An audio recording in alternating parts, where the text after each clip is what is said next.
ہے؟ دیکھیں میں نے تو آپ کو بتایا کہ میرے نزدیک تو اگلے 100 دن امپورٹنٹ ہیں. اگر اگلے 100 دن میں یہ پاکستان کے عوام کو کسی حد تک ریلیف دے پائے، ریلیف بھی میں آپ کو بتا دیتا ہوں. 2 چیزیں ایسی ہیں جنہوں نے لوگوں کی زندگیاں جیرن کر دی ہیں.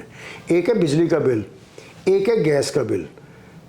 کہ اگر بجلی اور گیس کا بل کوئی غریب اور شریف آدمی دیتا ہے تو اس کے پاس اتنے پیسے نہیں ہوتے کہ وہ گھر کا نظام چلا پائے، اس کا چولہا جلتا رہے. اور شہباز شریف صاحب سے توقع بہت زیادہ تھی، اس لیے کہ شہباز شریف صاحب لوگوں عام آدمی کے ایشوز کو جانتے ہیں. یہ انہوں نے پچھلی مخلوط حکومت میں کہا تھا کہ پاکستانی عوام اپنے حصے کی قربانی دے چکے ہیں، اب پاکستان کی اشرافیہ کو دینی ہوگی. میں سمجھتا ہوں کہ یہ قربانی لے سکتے ہیں شہباز شریف صاحب، لیکن بڑے فیصلے کرنے ہوں گے.